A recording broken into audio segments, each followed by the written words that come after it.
चलिए देखिए, आज हम बात करेंगे टोरॉइड। ठीक है, इसके पहले हम लोग परिनालिका के अंदर चुंबकीय क्षेत्र ज्ञात किए थे। आज हम टोरॉइड के अंदर चुंबकीय क्षेत्र ज्ञात करेंगे। तो सबसे पहले हम समझेंगे टोरॉइड होता क्या है। टोरॉइड टोरॉइड ठीक है, किसे कहते हैं टोरॉइड?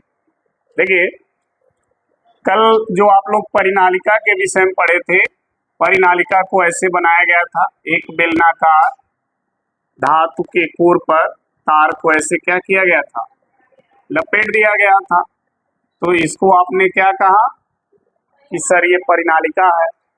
अब सोचिए, अगर इसी को फोल्ड करके गोल कर दिया जाए, ये छोर और ये आपस में लाकर गोल करके मिला दिया जाए, ठीक है, तो ये कैसा बनेगा? बीड़ा की तरह। बीड़ा जानते हो ना, जब गोबर वोबर फेंकने जाते लोग तो नहीं रखे रहते हैं बड़ा सा, वैसे ही बनेगा। ठीक है, हाँ। तो देखिए, ये उसी आकार में बनेगा। देखो इधर ऐसे,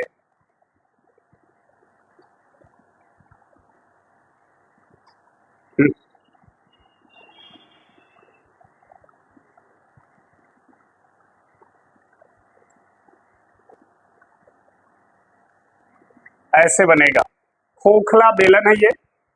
अब इसके ऊपर हम क्या करेंगे, तार को लपेट देंगे ऐसे, यहां से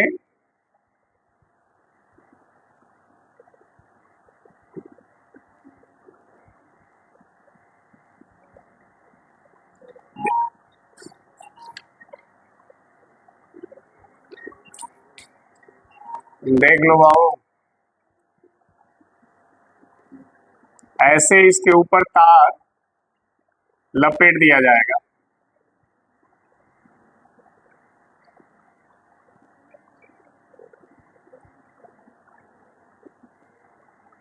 ऐसे,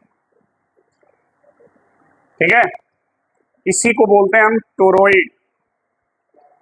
देखिए, हमने कहा ना कि जो परिनालिका होती है, उसी परिनालिका को अगर गोल मोड़ दिया जाए ऐसे, तो यही आकार बनेगा और इसी आकार का नाम है टोरॉइड। हमें इस टोरॉइड के अंदर चुंबकीय क्षेत्र ज्ञात करना है।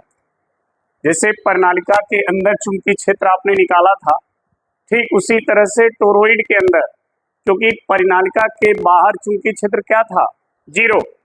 तो उसी तरह अगर हम इसको यहाँ से कट करके सीधा करें तो इधर और इधर चुंबकीय क्षेत्र क्या होगा, 0 हो जाएगा। उसी तरह इस टोरॉइड के बाहर चुंबकीय क्षेत्र 0, ये खाली वाला जो स्थान है इसमें भी चुंबकीय क्षेत्र क्या हो जाएगा, 0 हो जाएगा। ठीक है, चुंबकीय क्षेत्र केवल इस वाले भाग में होगा, इस वाले में। ठीक है, ये मान लीजिए इसका सेंटर है। ठीक, अब इस वाले भाग में जो चुंबकीय क्षेत्र बनेगा, वो चुंबकीय क्षेत्र की रेखा कैसी होगी, वो समकेंद्रीय वृत्त के रूप में होगा। इसके अंदर जो चुंबकीय क्षेत्र बनेगा, वो चुंबकीय क्षेत्र देखिए ऐसे होगा, वृत्ताकार होगा, ऐसे एकदम टोरॉइड की परिधि के समरूप होगा, ऐसे ऐसे चुंबकीय क्षेत्र बनेगा।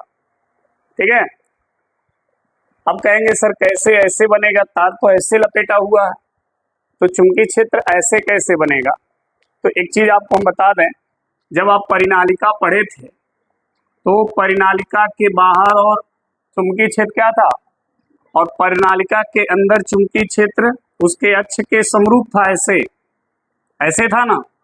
तो जब परिनालिका को ऐसे मोड़ेंगे तो ये चुंबकीय क्षेत्र रेखाएं भी ऐसे गोल हो जाएंगी। समझ में आ गई बात?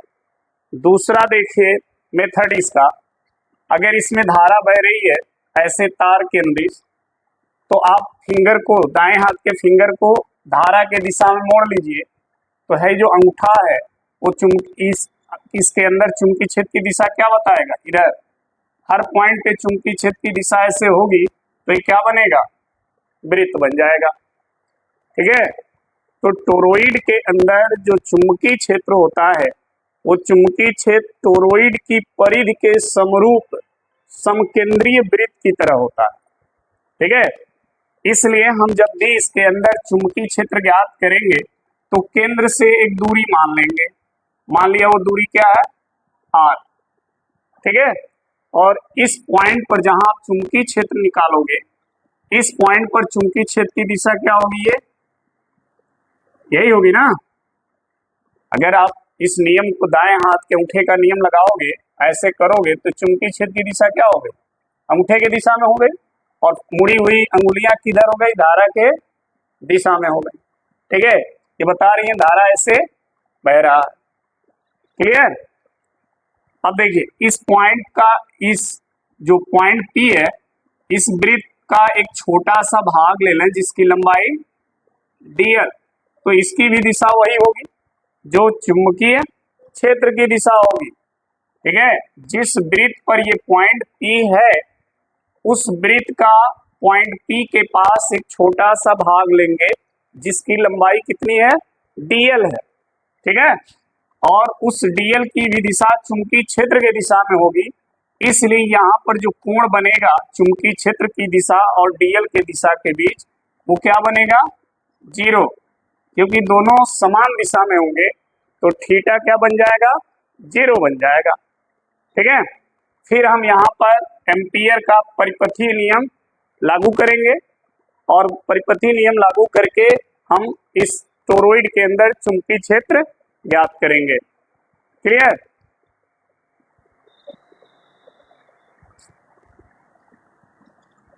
अब देखिए पहले लिखते हैं टोरॉइड है क्या, लिखेंगे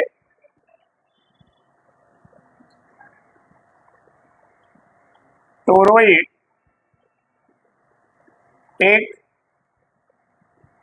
खोखला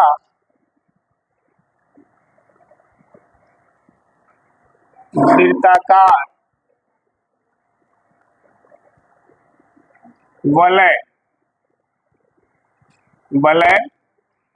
होता है। ध्यान दो इधर, टोरॉइड एक खोखला वृत्ताकार वलय होता है जिस पर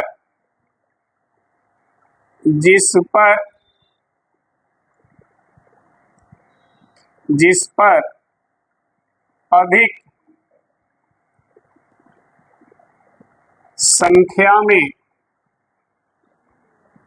तार लपेटे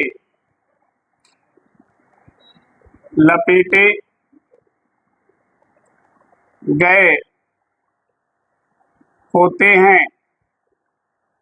ठीक है, टोरॉइड क्या है, एक खोखला वृत्ताकार वलय होता है जिस पर अधिक संख्या में, यहाँ देखिए में छूट गया है, अधिक संख्या में तार लपेटे गए होते हैं। ठीक है, जब इस तार में धारा प्रवाहित की जाती है तो यह टोरॉइड चुंबकीय क्षेत्र को क्या करता है, उत्पन्न करता है। जैसे ही देखिए इसमें धारा का प्रवाह करेंगे, ये धारा की दिशा है, देखिए ध्यान से, आप इसमें धारा प्रवाहित कर रहे हैं यहां से, तो धारा ऐसे चलेगी।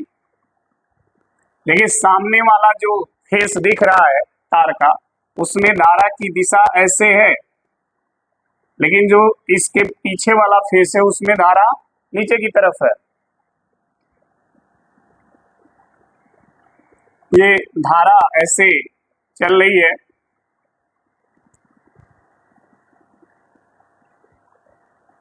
ठीक है, ऐसे, तो जैसे ही आप इसमें धारा को प्रवाहित करेंगे तार से होकर, तो फिर ये टोरॉइड क्या करेगा, चुंबकीय क्षेत्र उत्पन्न करेगा। ठीक है, और उस चुंबकीय क्षेत्र का मान टोरॉइड के बाहर, अगर यहाँ पर हम कोई स्थान मान लें, मान लो 2, और टोरॉइड के अंदर स्थान मान लें क्या, 1। ठीक है, तो टोरॉइड के स्थान 1 और 2 पर चुंबकीय क्षेत्र का मान क्या होगा, 0 होगा, क्योंकि ये दोनों टोरॉइड से क्या है, बाहर हैं। ठीक है, चुंबकीय क्षेत्र केवल टोरॉइड के या टोरॉइड वलय के अंदर होगा, बाहर चुंबकीय क्षेत्र क्या होगा, 0 हो जाएगा। तो लिखेंगे जब जब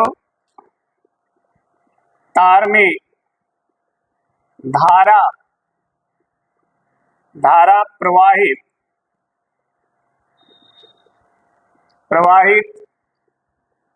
की जाती है तो वह चुंबकीय क्षेत्र उत्पन्न करता है।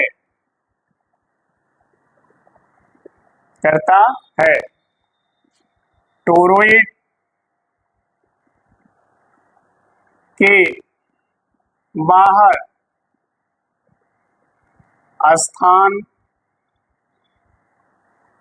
स्थान 1 और 2 पर चुंबकीय क्षेत्र क्या होता है? शून्य होता है। देखिए एक्चुअल शून्य नहीं रहता है, लेकिन बहुत कम होता है, इसलिए उसको शून्य मान लिया जाता है। ठीक है, शून्य होता है। चुंबकीय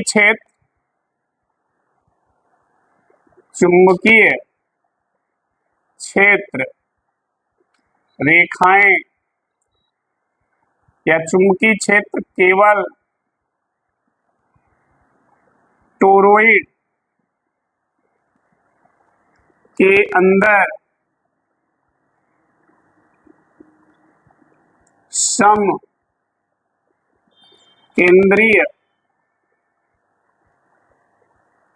वृत्त के रूप में होती हैं।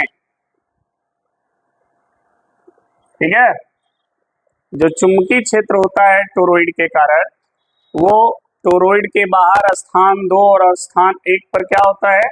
शून्य होता है।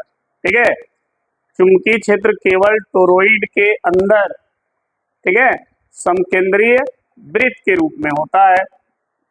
अब इसके अंदर कोई पॉइंट हम ले लेंगे केंद्र O से R दूरी पर, और उसी पॉइंट पर हम क्या करेंगे? चुंबकीय क्षेत्र ज्ञात करेंगे।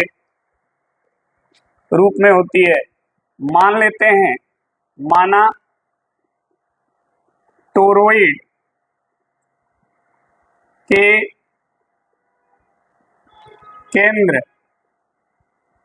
O से, ये इसका केंद्र है O से स्मॉल r मीटर की दूरी पर बिंदु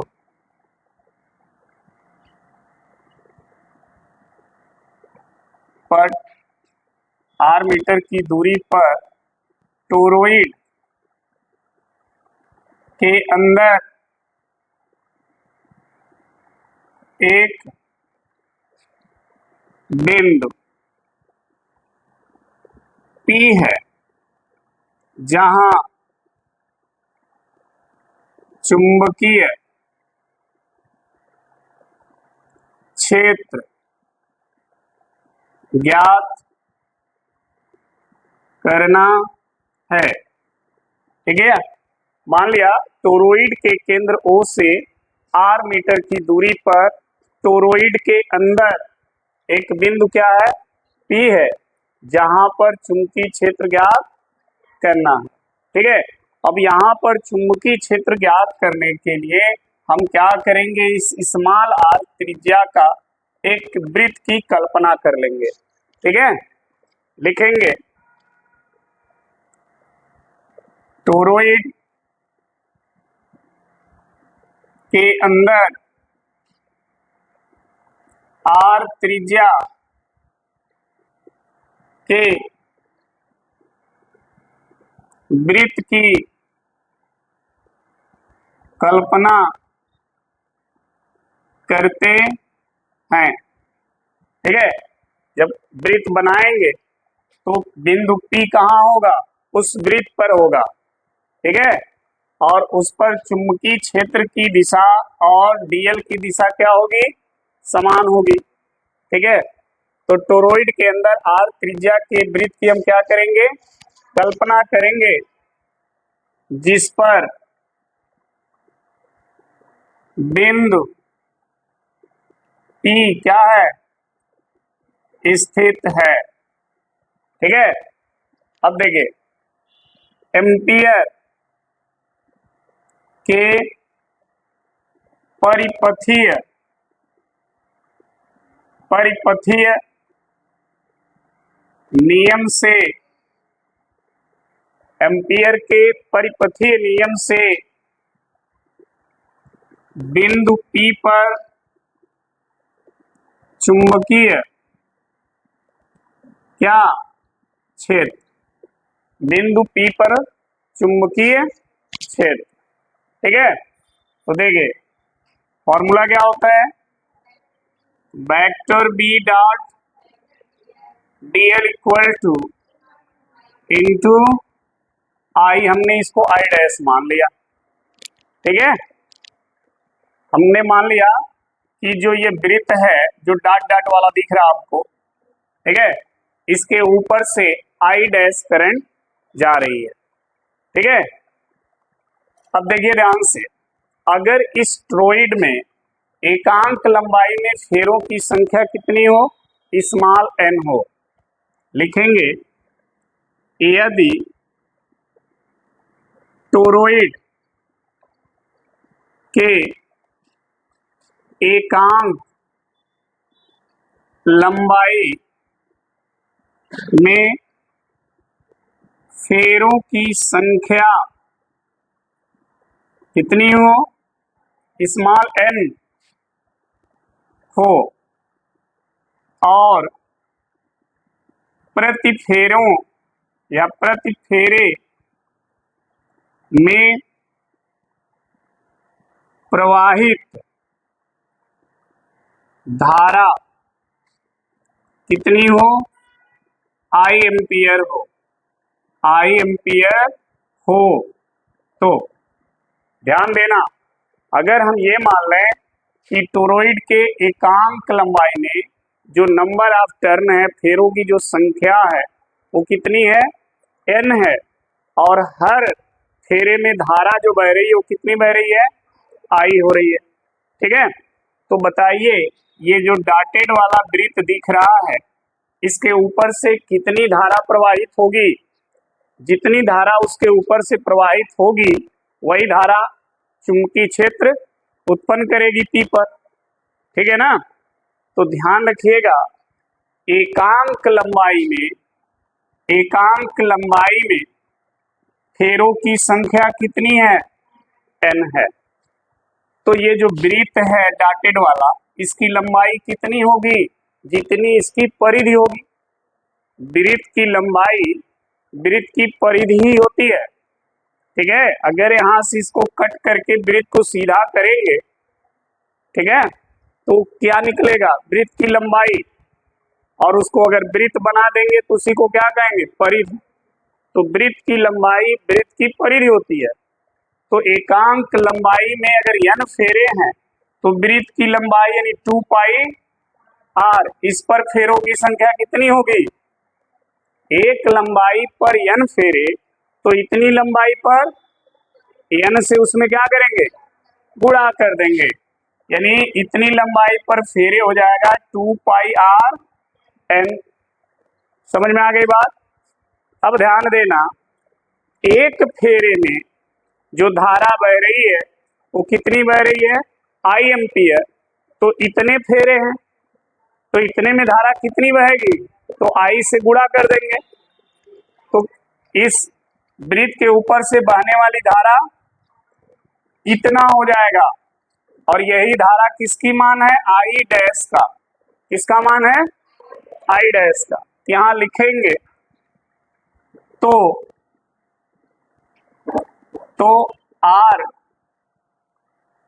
त्रिज्या के वृत्त आर त्रिज्या के वृत्त से होकर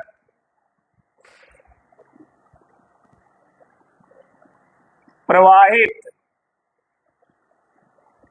धारा, जो आर त्रिज्या का वृत्त है उसके ऊपर से होकर प्रवाहित जो धारा है आई डैश, उसका मान कितना हो गया जी? 2 पाई आर एन इंटू आई, इतनी धारा होगी। और यही धारा इसमें क्या करेंगे? रख देंगे। तो समीकरण 1 से vector B dot vector DL बराबर mu naught 2 pi are N इतना हो जाएगा। ठीक है, ध्यान देना, इसका फॉर्मूला क्या है? बी डी एल कॉस बराबर mu naught 2 pi are n into, यहां देखो थीटा कितना बन रहा है वहां, तो cos 0 का मान ये हो जाएगा, b को बाहर कर दोगे तो ये बनेगा, ऐसे बनेगा। हैं, देख लो भैया, ये हो गया तो बचा बी डीएल में b को इंटीग्रल से बाहर कर दिया तो बचा इंटीग्रल डीएल समाकलन डीएल समाकलन का मतलब जो इस वृत्त का छोटा सा लंबाई क्या था? डीएल। तो सभी डीएल लंबाई को जोड़ोगे तो ये वृत्त ही तो बनेगा डॉट वाला, और डॉट वाले वृत्त की लंबाई होती है 2 पाई। इसका मतलब इंटीग्रल डीएल का मान हो गया 2 पाई बराबर mu naught 2 pi are n, 2 pi r से 2 पाई आर कट जाएगा। ठीक है, तो b बराबर आएगा म्यू नॉट एन इंटू आई।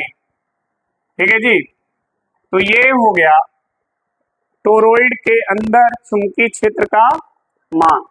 ध्यान रखिए, जब आप परिनालिका पढ़े होंगे तो उसका भी सूत्र यही आया, देख लीजिए, परिनालिका का भी सूत्र यही है।